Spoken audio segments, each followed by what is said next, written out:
Hello friends, बरायबाय चेनेलाव pin खनसेबाव दायो नोंथांमोना नायगासिनो दङ बड' जब इनफो अफिशियल इउट्यूब चेनेलाव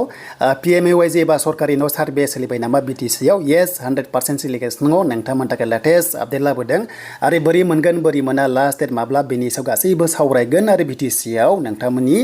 जि मोननो गोनां सरकारि न' बेनि सायाव नोंथांमोना भिडिअ नायजोब अब्लानो गासै बाथ्राखौ बुजिगोन दा सार्कल अफिसनिफ्राय मण्डलफोरखौबो लागायबाय आरो लोगोसे SRLM-निफ्राय लागायदों आरो लोगोसे ब्लक स्टाफ आरो मोनसे बाथ्रा जेनेखि फोरोंगिरि दङ बिथांमोनखौबो लागायबावसिगोन मानोना गोबां टाइमनि प्रब्लेम आरो लोगोसे गोबां वेबसाइटआबो टेक्निकेलि प्रब्लेम जादों एप्लिकेशना आरो लोगोसे गोबांथार माने टाइमिं लायो सार्भेयाव दा बेखायनो गासैबो स्टाफखौ लासै लागायजोबसिगोन दा गोबाव खालामा जों फैबाय अफिशियेल वेबसाइटआव गासैबो डिटेल्सखौ जोङो बाव सावरायनोसै माने बेयाव माने टेक्निकेलि हिसाबै मावनाय जायो दे दा बेखौ आं नोंथांमोननो गोलाव प्रसेसआव खोन्थाला बेखौ नोंथांमोना बुजिनाय नङा जेराव किस्ति सोनाय बेसेबां मोनखो मोनाखै जों गासैबो डिटेल्सखौ बेनिफिसियारिखौ बिजनेस वाइसआवहाय बेयावनो नायजोबनो हायो थ' बेखौ दोनथ'बाय बे अफिसियेलि खामानि जाहैबाय दानिया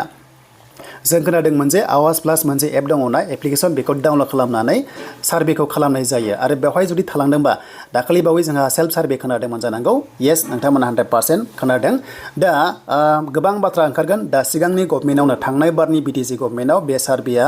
जाखांखाबाय जिबिका साखिफोरखौ एबा SRLM केडार्सफोरखौहाय हरनाय जादोंमोन बेनो जाबाय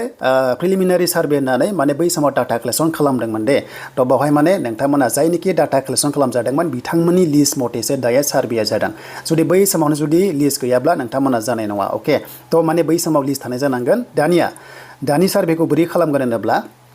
दानिया जोंनि ब्लक अफिस हमना ला मोनसे ब्लक अफिसनिफ्राय खामानि जायोथ' बे PMAY-G-आ दा ब्लकनि आन्डाराव गोबांथार माने स्टाफ थायो अके हमना ला इन्जिनियार थाबाय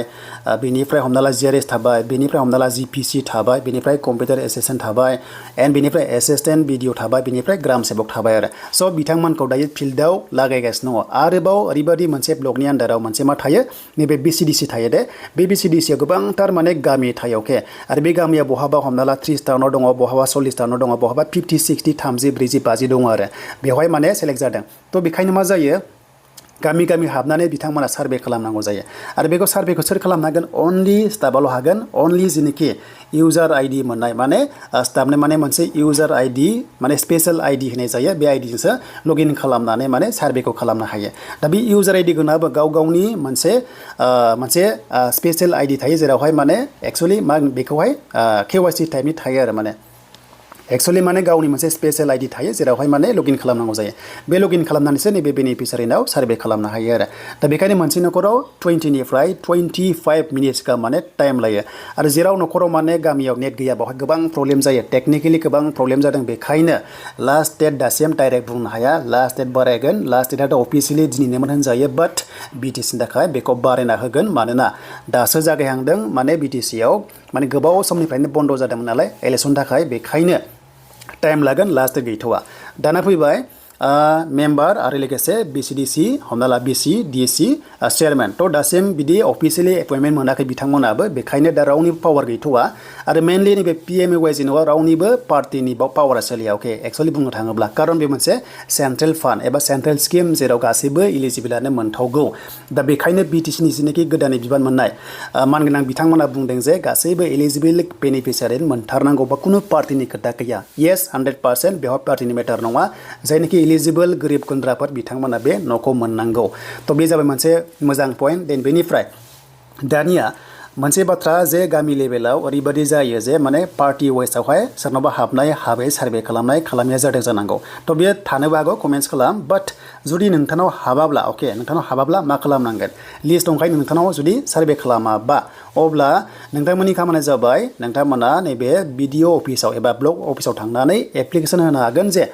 सार आंनाव लिस्ट दङमोन बाट आंनि न'खराव हाबफैयासै माखासे जाहोननि थाखाय अब्ला BDO सारा बुंहरगोन जे जेनोखि नोंथांनि गामियाव एसाइन खालामनाय GPC GRS इन्जिनियारिं एबा जि दङ बिथांमोना जेनोखि दायथ' गोग्लैदों बिथांमोना फैथारनांगोन आरो कम्पालसरि लिस्ट मथे हाबनानै सार्भेखौ भेरिफाइ खालामथारनांगोन आरो भेरिफाइ खालामबासो नेक्स्ट लेभेलाव नोंथांमोननि न'आ सेंसन जागोन जुदि नैबे सार्भे जुदि खालामाबा हले नोंथांमोना न'खौ मोननाय नङा जुदि बे सार्भेयाव भेरिफाइड जाबासो नेक्स्ट लेभेलाव नोंथांमोना आईडी होनाय जागोन आरो बे आईडीनि अर्डारावसो माने न'आ सेंसन जागोन आरो अके दा बेखायनो दानि सार्भेयाव नोंथांमोना कम्पालसरि भेरिफाइड खालामजानांगोन आरो बे भेरिफाइड खालामनायाव मस्टलि इम्पर्टेन्टआ जाबाय आधार कार्ड कम्पालसरि नांथारगोन बेनिफ्राय बेंक पासबुकआ मोनसे अपसनेल बे दंबाबो दायो जायो एबा गैयाबाबो जायो नाथाय आधार कार्ड आरो बेनो जाबाय आई ब्लिंक अके माने मेगनखौ नोंथांमोननिखौ माने भेरिफाइड खालामगोन एबा आधार कार्डजों लिंक खालामगोन आरो बेनिफिसारिखौ नांथारगोन जुदि बेनिफिसारि गैयाबा खिन्थु थालांगोन खिन्थु बेनिफिसारिखौ नांथारगोन आई ब्लिंक खालामगोन प्लास भेरिफाइड डकुमेन्ट्स खालामगोन आरो नोंथांमोना माने भेरिफाइ जागोन नेक्स्ट लेभेलनि थाखाय स्टेज 1 2 3 बेबादि जालांबाय थागोन एन्ड लास्टआव आरोबाव जेब्ला न' सेंसन जायो अब्ला आरोबाव जिअ टेग खालामबावगोन बेबादि टाइपनि खालामबाय थागोन आरो